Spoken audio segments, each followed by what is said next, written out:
ನಿಮಗೆ ಹೇಳ್ಬೋದು, ಈಗ ನಾನು ಕನ್ನಡದ ಮಣ್ಣಿನ ಮಗ. ನೀವು ಉದಾಹರಣೆ ನಿಮಗೆ ಎಕ್ಸಾಂಪಲ್ ಹೇಳ್ಬೇಕು.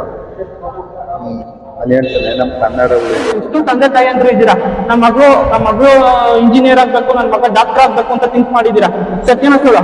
ನನ್ನ ಮಗ MP ಆಗ್ಲಿ MLA ಆಗ್ಲಿ ಅಂತ ಎಷ್ಟು ಜನ ಥಿಂಕ್ ಮಾಡಿದ್ರೆ ಅವ್ರ ಮನೆಯಿಂದ ಬಂದ್ಬಿಟ್ಟು ಒಂದು 10 ಲಕ್ಷ ಹಾಕ್ಬಿಟ್ಟು ಸಮಾಜ ಸೇವೆ ಮಾಡಿದ್ರು. ಹಂಗಾಗಿ ನಮ್ಮ ಅನುದಾನ ಏನಾಯ್ತು, ನಾವು ಕಟ್ಟ ಟ್ಯಾಕ್ಸ್ ಏನಾಯ್ತು, ಅವ್ರು ಹೊರಟಾಗ್ಬಿಟ್ಟು ದುಡ್ಡನ್ನ ಇವರು ಯಾರು ಸಮಾಜ ಸೇವೆ ಬಂದ್ಬಿಟ್ಟು ಮಧ್ಯದಾಗಿ ಹೊಸವಳ ಗ್ರಾಮಸ್ಥರಿಗೆ 40 ಜನ ಬಂದಿಲ್ಲ ಅಂದ್ರೆ ಪರವಾಗಿಲ್ಲ, 4 ಜನ ಬಂದಿದ್ದಾರೆ. ಹೃತ್ಪೂರ್ವಕ ಧನ್ಯವಾದಗಳು.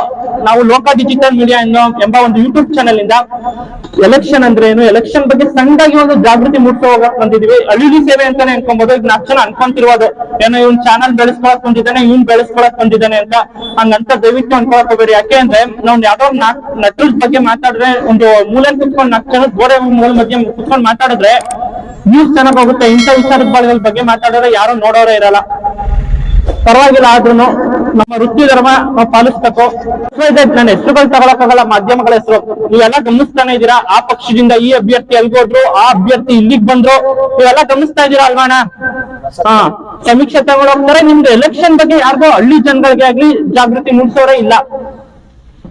ಅದ್ರ ಬಗ್ಗೆ ನಾವು ಆ ಕಾರಣದಿಂದ ಯೂಟ್ಯೂಬ್ ಚಾನಲ್ ಇಂದ ಬಂದ್ವಿ. ಜನಗಳಿಗೆ 4 ಜನ ತಿಳಿಲಿ ಎಲೆಕ್ಷನ್ ಅಂದ್ರೆ ಏನು, ಎಲೆಕ್ಷನ್ ಹೇಗ್ ನಡೆಯುತ್ತೆ, ಅದ್ರ ಬಗ್ಗೆ ಸಣ್ಣದಾಗಿ ಜಾಗೃತಿ ಮೂಡಿಸಕ್ ಹೋಗಿ ಬಂದಿದೀವಿ. ಹೊಸವಳ ಗ್ರಾಮ ಒಂದ್ ಪ್ರಕಾರ ಇಂಪ್ರೂವ್ ಆಗಿದೆಯೋ ಇಲ್ವೋ ದಯವಿಟ್ಟು ಯಾರು ಮಾತಾಡಿ. ಮಾತಾಡ ಏನೋಣ, ಯಾವ್ದೇ ಕಾರಣಕ್ಕೂ ಹೊಸೊಳಗೆ ಯಾವ್ದೇ ಕಾರಣಕ್ಕೂ ಇಂಪ್ರೂವ್ಮೆಂಟ್ ಆಗಿಲ್ಲ. ಯಾರೇ ಗೆದ್ರು, ಯಾರೋ ಇದ್ ಮಾಡಿದ್ರು, ಹೊಸೊಳ ಗ್ರಾಮಕ್ಕೆ ಯಾವ್ದೋ ಇಂಪ್ರೂವ್ಮೆಂಟ್ ಮಾಡಕ್ಕೋ ಇದ್ ಮಾಡಿಲ್ಲ, ಅವಕಾಶ ಕೊಟ್ಟಿಲ್ಲ ಅವರು. ಯಾಕೆ ಇಂಪ್ರೂವ್ ಆಗಿಲ್ಲ? ಯಾಕೆ ಇಂಪ್ರೂವ್ ಆಗಿಲ್ಲ ಅಂತಂದ್ರೆ ಇಲ್ಲಿ ಸರ್ವ ಜನ ಎಲ್ಲ ಅವ್ರೆ. ಹಂಗಾಗಿ ನಾವು ಆ ಪಕ್ಷ ಈ ಪಕ್ಷ ಅನ್ಕೊಂಡು, ಅವರು ಆ ಪಕ್ಷದವರು ಈ ಪಕ್ಷದವ್ರು ಅನ್ಕೊಂಡು ಯಾರು ಗೆದ್ದವ್ರು ಯಾರು ನಮ್ಗೆ ಇಂಪ್ರೂವ್ಮೆಂಟ್ ಮಾಡ್ತಾ ಇಲ್ಲ ಸರ್. ಹೊಸೊಳ್ಳ ಮಾಡ್ತಾ ಇಲ್ಲ. ಒಳ್ಳೆ ಚೆನ್ನಾಗಿ ಮಾತಾಡೋದು ನೋಡಿ. ಒಗ್ಗಟ್ಟಾಗಿರ್ಬೇಕು ಊರ್ ಜನಗಳು. ನಾನು ಹೇಳ್ತಾ ಇರೋದು ಅಷ್ಟೇ, ಯಾವ ಪಕ್ಷದ ತರ ಪ್ರಚಾರ ಮಾಡಕ್ ಬಂದಿಲ್ಲ. ಎಲ್ಲಾ ಜನರು ಅಷ್ಟೇ ಒಗ್ಗಟ್ಟಾಗಿರ್ಬೇಕು. ಒಳ್ಳೆ ಅಭ್ಯರ್ಥಿನ ಆಯ್ಕೆ ಮಾಡ್ಬೇಕು. 2000, 1000, 500 ರೂಪಾಯಿ ನೋಟ್ ಕೊಟ್ರು ಅಂದ್ಬಿಟ್ಟು ವೋಟ್ ಮಾಡ್ಕೊಂಡ್ಬಿಡ್ತೀರಾ, ನಮ್ಮೂರು ಅಭಿವೃದ್ಧಿ ಆಗಿಲ್ಲ ಅಂತ ಬಂದು ಹೇಳ್ತೀರಾ ಇಲ್ಲ. ಈ ರೀತಿ ಯಾವ್ದಾದ್ರು ಮಾಧ್ಯಮ ಬಂದಾಗ ಅವ್ರು ಏನೋ 50 ಕೋಟಿ ಹಾಕ್ತಾರೆ, ದುಡ್ಡು ಹಾಕ್ಕೊಂಡು ಬಂದಿರ್ತಾನೆ, ಅದು ಅಭ್ಯರ್ಥಿ ಬಂದಿರ್ತಾನೆ, ಹೆಸರು ತಗೊಳಕ್ ಹೋಗಲ್ಲ. ಅವ್ರು ಬಂದು 50 ಕೋಟಿ ದುಡ್ಡು ಹಾಕಿ ಬಂದಿದ್ದಾರೆ ಅಂದ್ರೆ ಅವರು 50 ಕೋಟಿ 100 ಕೋಟಿ ದುಡ್ಡು ಮಾಡಕ್ ನೋಡ್ತಾರ, ಇಲ್ಲ ಇವ್ರು ಅಭಿವೃದ್ಧಿ ಮಾಡ್ತಾರ? ದುಡ್ಡು ಮಾಡಕ್ ನೋಡ್ತಾರೆ. ಮೈಕ್ ಇಟ್ಕೊಂಡ್ ದುಡ್ಡು ಮಾಡಕ್ ನೋಡ್ತಾರೆ ಸರ್, ದುಡ್ಡು ಮಾಡಕ್ ನೋಡ್ತಾರೆ. ದಯವಿಟ್ಟು ಅಷ್ಟೇ. ಎಲೆಕ್ಷನ್ ಬಗ್ಗೆ ನಾನು ಏನ್ ಹೇಳಕ್ ಹೋಗ್ತಿದ್ದೀನಿ ಅಂದ್ರೆ, ದುಡ್ಡು 500 ರೂಪಾಯಿ 1000 ರೂಪಾಯಿ 2 ದಿನ ಇರುತ್ತೆ, 3 ದಿನ ಇರುತ್ತೆ, 4 ದಿನ ಇರುತ್ತೆ. ಕಷ್ಟಪಟ್ಟು ದುಡಿದ್ರೆ ನೀವು ಅದನ್ನ ನಾವು 1 ದಿನ 2 ದಿನಕ್ಕೆ ನೀವೇ ದುಡ್ಕೊಂಡ್ಬಿಡ್ತೀರಾ. ದಯವಿಟ್ಟು ಯಾರು 500 ರೂಪಾಯಿ ಕೊಡ್ತಾರೆ, 100 ರೂಪಾಯಿ ಕೊಡ್ತಾರೆ, 1000 ರೂಪಾಯಿ ಕೊಡ್ತಾರೆ ಅಂದ್ಬಿಟ್ಟು ನೀವು ಎಲೆಕ್ಷನ್ ವೋಟ್ ನ ಮಾಡ್ಕೊಳಕ್ ಬೇಡಿ ಅಷ್ಟೇ. ನಿಮ್ಗೆ ಒಳ್ಳೆ ಅಭ್ಯರ್ಥಿ ಯಾರು ಅನ್ಸುತ್ತೋ ಅವ್ರಿಗೆ ವೋಟ್ ಹಾಕಿ.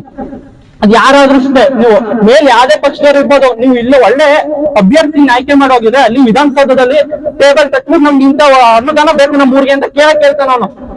ನಮ್ಗೆ ಸರ್ ಇದು ಹೊಸೊಳ ಗ್ರಾಮಕ್ಕೆ ಹೇಳೋದು ಏನಂದ್ರೆ, ನಾವು ದಯವಿಟ್ಟು ಯಾರೇ ಆಗಲಿ, ಯಾವ್ದೇ ಪಕ್ಷವರೇ ಆಗಲಿ, ಏನೇ ಆಗಲಿ, ಇವತ್ತು ಅವ್ರು 5,000 ದುಡ್ಡು ಕೊಡೋದು 5 ಪೈಸಾ, 5 ವರ್ಷಕ್ಕೆ 5 ಪೈಸಾ ಬೀಳ್ತದೆ. ನಮ್ಗೆ 5 ಪೈಸೆಗೆ ಆಸೆ ಮಾಡೋದಕ್ಕೆ ಹೋಗ್ಬೇಡಿ. ಒಂದ್ ದಿವಸಕ್ಕೆ ನಾವು ಇವತ್ತು ಏನೇ ಹೋದ್ರು ಒಂದು 500 ಸಂಪಾದನೆ ಮಾಡೋ ಕೆಪಾಸಿಟಿ ಎಲ್ಲರಲ್ಲೂ ಐತೆ. ದಯವಿಟ್ಟು ಯಾರೇ ಆದ್ರೂ ಒಂದು ಒಳ್ಳೆತನ ಉಪಯೋಗಿಸ್ಕೊಂಡು, ಒಳ್ಳೆ ಜನ ಯಾರು ಅನ್ನೋದು, ಅಭ್ಯರ್ಥಿ ಯಾರು ಅನ್ನೋ ಲೆಕ್ಕಾಚಾರಕ್ಕೆ ಮಾಡ್ಕೊಂಡು ವೋಟ್ ಮಾಡಿ ಅನ್ನೋ ಲೆಕ್ಕಾಚಾರಕ್ಕೆ ಮನವಿ ಮಾಡ್ಕೊತಾ ಇದ್ದೀವಿ. ಹೊಸೊಳ ಜನಾಂಗ ಕಾನ್ಸೆಪ್ಟ್ ಪಟ್ಟದೆ. ನಮ್ಗೆ ಏನಪ್ಪಾ ಅಂದ್ರೆ ಕಾನ್ಸೆಪ್ಟ್ ಪಡೋದಲ್ಲ, ಹೊಸೊಳ ಇಂಪ್ರೂವ್ಮೆಂಟ್ ಮಾಡ್ಬೇಕು. ನಮ್ಮಲ್ಲಿ ಜನಗಳಿಗೆ ನಾವು ಕೇಳ್ಕೊಳ್ಳೋದಿಷ್ಟೇ, ಯಾರಿಗೂ ದುಡ್ಡಿಗೆ ವೋಟ್ ಮಾಡ್ಕೊಳಕ್ ಹೋಗ್ಬೇಡಿ. ನಿಮ್ಮ ಮನಸ್ಸು ಪೂರ್ತಿಯಾಗಿ ಯಾರು ಗೊತ್ತದೆ ಈ ವ್ಯಕ್ತಿ ಒಳ್ಳೆ ಅಂತ ನಿಮ್ಮ ಮನಸ್ಸಲ್ಲಿ ಯಾರು ಇರ್ತಾರೆ, ದಯವಿಟ್ಟು ಅವ್ರಿಗೆ ವೋಟ್ ಮಾಡಿ. ಯಾರು ದುಡ್ಡಿಗೆ ಅಹಂಭಾವ ಇದ್ ಮಾಡಕ್ ಹೋಗ್ಬೇಡಿ. ಅವ್ರಿಗೆ ಕೊಡೋದು 5,000 ಒಂದು ವೋಟ್ 5,000 ಕೊಟ್ರು ನಮ್ಗೆ ಬೀಳೋದೇ 5 ಪೈಸಾ. ಅದು 5 ವರ್ಷದಲ್ಲಿ 50 ಪೈಸೆ ಬೀಳ್ತದೆ. 50 ಪೈಸೆ ತಾವು ನೀವ್ ಏನ್ ಮಾಡ್ತೀರಿ? ನಮ್ಗೆ ತಾಲೂಕು ಅಭಿವೃದ್ಧಿ ಆಗ್ಬೇಕು, ಊರ್ ಅಭಿವೃದ್ಧಿ ಆಗ್ಬೇಕು. ಅದ್ರ ದಯವಿಟ್ಟು ದಯವಿಟ್ಟು ಯಾರುವೆ ದುಡ್ಡಿಗೆ ಅವ ಕೊಡ್ದಂಗೆ ಒಳ್ಳೆ ವ್ಯಕ್ತಿ ಆರಿಸಿ ಕೇಳ್ಕೊಳ್ಳೋದು. ನಿಮ್ಗೆ ಹೊಸೊಳ ಜನ ಕೇಳ್ಕೊಳ್ಳೋದು ಇಷ್ಟೇ. ನಿಮ್ ಮಕ್ಳ ಬಗ್ಗೆ ಚಿಂತೆ ಮಾಡ್ತೀರಾ? ಎಷ್ಟೋ ಜನ ತಂದೆ ತಾಯಿ ನನ್ನ ಮಕ್ಳಿಗೆ ಇಲ್ಲಿ ನಾನು ಡಾಕ್ಟರ್ ಓದಿಸ್ಬೇಕು ಅಂತ ಇರ್ತೀರಾ. ಡಾಕ್ಟರ್ನ ಓದಿಸಕ್ಕೆ ನಮ್ ದೇಶದಲ್ಲಿ ಯಾಕೆ ಸಾಧ್ಯ ಆಗ್ತಿಲ್ಲ ಹೇಳಿ? ರಾಜಕೀಯ. ಒಂದು ಗೋರ್ಮೆಂಟ್ ಶಾಲೆ, ಒಂದು ಗೋರ್ಮೆಂಟ್ ಕಾಲೇಜಲ್ಲಿ ಡಾಕ್ಟರ್ ಓದಿಸ್ತೀನಿ ಅಂದ್ರೆ ಎಷ್ಟು ಬೇಕು ಗೊತ್ತಾ? ಸುಮಾರು 3.5 ಲಕ್ಷದಿಂದ 4 ಲಕ್ಷ. 5 ವರ್ಷನ 3 ವರ್ಷನ ಇದೆ. ನಂಗೆ ಅಷ್ಟು ಮಾಹಿತಿ ಇಲ್ಲ, ಕ್ಷಮಿಸಿ. ಇನ್ನ 10 ವರ್ಷ ಇನ್ನ ಪ್ರೈವೇಟ್ ಅದನ್ನೇ ಗೌರ್ಮೆಂಟ್ ಶಾಲೆಗಳಲ್ಲೇ ಕಾಲೇಜ್ಗಳಲ್ಲೇ ನಿಮ್ಗೆ ಏನಿರುತ್ತೆ ಅಂದ್ರೆ ಪ್ರೈವೇಟ್ ಸೀಟ್ ಅಂತ ಇರುತ್ತೆ, ಅದಕ್ಕೊಂದು 10 ಲಕ್ಷ ಆಗುತ್ತೆ. ಇನ್ನ ಪ್ರೈವೇಟ್ ಕಾಲೇಜ್ಗಳಿದೆ, ಅದ್ರ ನೀವು 1.5 ಕೋಟಿ 2 ಕೋಟಿ ಕೊಟ್ಟು ಓದಿಸ್ಬೇಕು. ಅಷ್ಟು ಕೊಟ್ಟು ನೀವು ಓದಿಸಕ್ಕಾಗತ್ತಾ? ನೀವು ಒಳ್ಳೆ ಅಭ್ಯರ್ಥಿನಲ್ಲಿ ಆಯ್ಕೆ ಮಾಡಿದ್ರೆ ನಿಮ್ ಮಕ್ಳು ಏನಾದ್ರು ಒಳ್ಳೆ ರ್ಯಾಂಕ್ ತೆಗೆದ್ರೆ ನೀವು ಗೌರ್ಮೆಂಟ್ ಶಾಲೆಗಳಲ್ಲಿ ಓದಿಸ್ಕೊಬಹುದು, ಕಾಲೇಜ್ಗಳಲ್ಲಿ ಓದಿಸ್ಕೊಬಹುದು. ಸತ್ಯನ ಸುಳ್ಳು? ಅದ್ರ ಬಗ್ಗೆ ನೀವು ಥಿಂಕ್ ಮಾಡಿ. ಈಗ ನೀವು ಇಷ್ಟು ತಂದೆ ತಾಯಿ ಅಂದ್ರೆ ಇದ್ದೀರಾ, ನಮ್ಮ ಮಗಳು ಇಂಜಿನಿಯರ್ ಆಗ್ಬೇಕು, ನನ್ನ ಮಗ ಡಾಕ್ಟರ್ ಆಗ್ಬೇಕು ಅಂತ ಥಿಂಕ್ ಮಾಡಿದೀರಾ. ಸತ್ಯನ ಸುಳ್ಳು? ನನ್ನ ಮಗ MP ಆಗ್ಲಿ MLA ಆಗ್ಲಿ ಅಂತ ಎಷ್ಟು ಜನ ಥಿಂಕ್ ಮಾಡಿದೀರಾ ಇಲ್ಲಿ? ಯಾರು ಆಸೆ ಪಟ್ಟಿಲ್ಲ ಸರ್, ಯಾರು ಆಸೆ ಪಡಲ್ಲ ಸರ್. ಯಾರು ತಂದೆ ತಾಯಿ ಸುಧಾ ಯಾರು ಆಸೆ ಪಡಲ್ಲ ಸರ್. ಅದು ಯಾಕೆ ಆಸೆ ಪಡಲ್ಲ? ಇವತ್ತು ರಾಜಕೀಯ ಒಂದು ರಾಜಕೀಯ ಸರ್. ಯಾವ್ದೇ ಕಾರಣಕ್ಕೂ ರಾಜಕೀಯ ಮಕ್ಕಳು ಹೋಗೋದ್ ಬೇಡ, ಒಂದು ಒಳ್ಳೆ ಅಭಿವೃದ್ಧಿ ಒಂದು ಒಳ್ಳೆ ಸ್ಥಾನದಲ್ಲಿ ಇರ್ಲಿ ಅನ್ನೋ ಆಸೆ ಪಡ್ತಾರೆ ತಂದೆ ತಾಯಿಗಳು. ಯಾರು ರಾಜಕೀಯಕ್ಕೆ ಯಾರು ಆಸೆ ಪಡಲ್ಲ. ರಾಜಕೀಯಕ್ಕೆ ಯಾರು ಆಸೆ ಪಡಲ್ಲ. ಹಂಗಾರೆ ನಾವು 75 ವರ್ಷದಿಂದ ಮೂಲಭೂತ ಸೌಕರ್ಯಗಳೇ ಇಲ್ಲ. ನಿಮ್ಮ ಹಳ್ಳಿ ಅಂತ ಅಲ್ಲ, ಎಲ್ಲಾ ಹಳ್ಳಿಗಳಲ್ಲೂ ಅಷ್ಟೇ. ಅದೇ ಇಲ್ಲ, ರೋಡ್ ಇಲ್ಲ, ಲೈಟ್ ಇಲ್ಲ. ಹಂಗಾರೆ ಮುಂದಿನ ಜೀವನ ನಮ್ದು ಹಂಗೆ ಸಾಕ್ಲಿ. ಅವ್ರ ಯಾರೋ ಬರ್ತಾರಪ್ಪ, ಹಂಗಾರೆ ಸಮಾಜ ಸೇವೆ ಮಾಡೋರು ಸಮಾಜ ಸೇವೆ ಮಾಡ್ತಾರೆ ಅಂತ ಹೇಳ್ತಾರೆ. ಸತ್ಯನ ಸುಳ್ಳು? ಸಮಾಜ ಸೇವೆ ವಿಚಾರಕ್ಕೆ ಹೋಗೋಣ. ಈಗ ಅವ್ರ ಮನೆಯಿಂದ ಬಂದ್ಬಿಟ್ಟು 10 ಲಕ್ಷ ಹಾಕ್ಬಿಟ್ಟು ಸಮಾಜ ಸೇವೆ ಮಾಡಿದ್ರು. ಹಂಗಾರೆ ನಮ್ಮ ಅನುದಾನ ಏನಾಯ್ತು, ನಾವು ಕಟ್ಟ ಟ್ಯಾಕ್ಸ್ ದುಡ್ಡು ಏನಾಯ್ತು, ಅವ್ರು ಹೊಡ್ಕೊಂಡು ಹೋಗ್ಬಿಟ್ವಿ ದುಡ್ಡನ್ನೆಲ್ಲ. ಇವರು ಯಾರೋ ಸಮಾಜ ಸೇವೆ ಬಂದ್ಬಿಟ್ಟು ಮಾಡ್ಲಾ? ಸಮಾಜ ಸೇವೆ ಅದೇ ಸರ್ ಹೇಳ್ತಾರವ್ರ. ಸಮಾಜ ಸೇವೆ ಮಾಡಕ್ಕೆ ಅವರು ದುಡ್ಡು ಹಾಕ್ತಾರೆ, ಬಂಡವಾಳ ಹಾಕ್ತಾರೆ. ಆ ಬಂಡವಾಳ ಮೇಲೆ ಅವ್ರು ಆದಾಯ ಮಾಡ್ಕೊಂಡು ಆಮೇಲೆ ಸಮಾಜ ಸೇವೆ ಮಾಡಕ್ ಹೋಗ್ತಾರೆ. ಆಗ ಅಷ್ಟೊತ್ತು ಅವ್ರ ಅವಧಿನೇ ಮುಗಿದೋಗಿರ್ತದೆ. ಹಂಗಾಗಿ ದಯವಿಟ್ಟು ನಾನು ಹೇಳೋದು ಇಷ್ಟೇ, ನಮ್ಮ ಹೊಸಳ್ಳಿ ಗ್ರಾಮದ ಕಾರ್ಯಕರ್ತನೇ ಮನವಿ ಮಾಡ್ಕೊಳ್ಳೋದು ಇಷ್ಟೇ. ಯಾರು ದುಡ್ಡಿಗೆ ಆಸೆ ಪಡಕ್ ಹೋಗ್ಬೇಡಿ, ಮತವ ದುಡ್ಡಿಗೆ ಮಾರ್ಕೊಳಕ್ ಹೋಗ್ಬೇಡಿ. ಒಳ್ಳೆ ವ್ಯಕ್ತಿ ನೋಡಿ ವೋಟ್ ಮಾಡಿ. ಈ 3 ಜನದಲ್ಲಿ ಯಾರು ಒಂದು ಒಳ್ಳೆ ವ್ಯಕ್ತಿಯನ್ನ ಲೆಕ್ಕಾಚಾರ ಬರ್ತದೆ ಅವ್ರಿಗೆ ವೋಟ್ ಮಾಡಿ. ಯಾರುವೆ ಇವತ್ತು ನಾನು ಹೇಳ್ದೆ ಆವಾಗಲೇ ನಿಮ್ಗೆ ಹೇಳಿದೀನಿ, ರಿಪೀಟ್ ಹೇಳಕ್ಕಾಗಲ್ಲ. 5,000 ವೋಟ್ ಕೊಟ್ರೆ ಅವ್ರು ಕೊಡೋದೆ ನಮ್ಗೆ ಬೀಳೋದೆ 50 ಪೈಸಾ. 50 ಪೈಸೆಗೆ ಆಸೆ ಮಾಡಕ್ ಹೋಗ್ಬೇಡಿ. ಇವತ್ತು ನಾವು 5 ವರ್ಷ ಗಂಟೆ ಯಾರು ರಾಜಕಾರಣಿಗಳು ಒಳ್ಳೆ ರಾಜಕಾರಣಿಗಳು ಆಯ್ಕೆ ಮಾಡ್ಕೋತೀವಿ.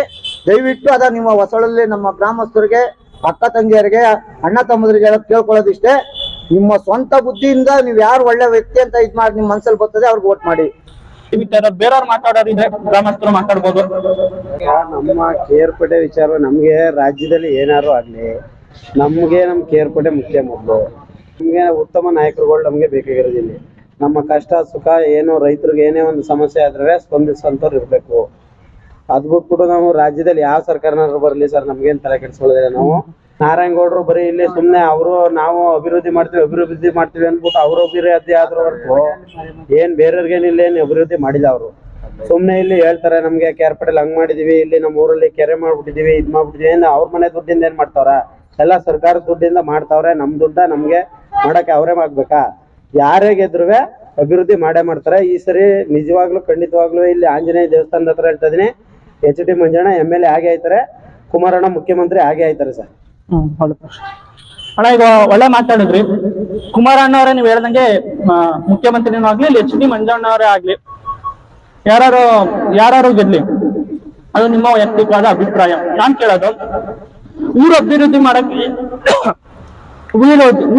ಮಾಡಕ್ ಯಾರಾದ್ರೇನು? ಸತ್ಯನ ಸುಳ್ಳ? ಅವ್ರು BJP ಅವರೇ ಆಗ್ಲಿ, JDS ಅವರೇ ಆಗ್ಲಿ, ಕಾಂಗ್ರೆಸ್ ಅವರೇ ಆಗ್ಲಿ, ಊರು ಅಭಿವೃದ್ಧಿ ಮಾಡಕ್ಕೆ ಅಂದ್ರೆ ಯಾರೇ ಬಂದ್ರು ದಯವಿಟ್ಟು ಅವ್ರಿಗೆ ಮತನ ಚಲಾವಣೆ ಮಾಡಿ. ದಯವಿಟ್ಟು ಯಾರೋ 100 ರೂಪಾಯಿ 500 ರೂಪಾಯಿ 1000 ರೂಪಾಯಿ 2000 ರೂಪಾಯಿ ದುಡ್ಡು ಕೊಡ್ತಾರೆ ಅಂದ್ಬಿಟ್ಟು ಓಟ್ಗಳನ್ನ ಮಾರ್ಕೊಳಕ್ ಹೋಗ್ಬೇಡಿ. ಇಷ್ಟನ್ನ ಹೇಳ್ತಾ ಕಾರ್ಯಕ್ರಮನ ಇಲ್ಲಿ ಮುಗಿಸ್ತಾ ಇದೀನಿ. ದಯವಿಟ್ಟು ಹೊಸಳಾಲ ಗ್ರಾಮಸ್ಥರಿಗೆ ಅಂತಲ್ಲ, ಈ ರೀತಿ ನಾವು 3-4 ಹಳ್ಳಿಗಳಿಗೆ ಹೋಗಿದ್ವಿ, ಅಲ್ಲಿ ಜನಗಳೇ ಸೇರ್ದಿಲ್ಲ. ಅದೋ ಪಕ್ಷದವ್ನು ಬಂದವನೇ, ಅದೋ ಪಕ್ಷದ ಪ್ರಚಾರ ಮಾಡಕ್ ಬಂದವನೇ ಇವನು ಅಂದ್ಬಿಟ್ಟು. ಇಲ್ಲಿ ಹೊಸಳಾಲ ಗ್ರಾಮಸ್ಥರಿಗೆ ಹೃತ್ಪೂರ್ವಕವಾದ ಧನ್ಯವಾದಗಳು. ಈ ಕಾರ್ಯಕ್ರಮನ ಇಲ್ಲಿ ಮುಗಿಸ್ತಾ ಇದೀನಿ. ಈಗ ಬೇಡ, ಈಗ ನಿಮ್ಗೆ ಹೇಳ್ಕೊಡ್ತೀನಿ. ಈಗ ನಾನು ಕನ್ನಡದ ಮಣ್ಣನ್ ಮಗ. ನೀವು ಉದಾಹರಣೆ ನಿಮ್ಗೆ ತಗೋಣ, ಎಕ್ಸಾಂಪಲ್ ಹೇಳ್ಬೇಕು. ಅಲ್ಲಿ ಹೇಳ್ತಾನೆ ನಮ್ ಕನ್ನಡ ಉಳಿಬೇಕು, ಕನ್ನಡ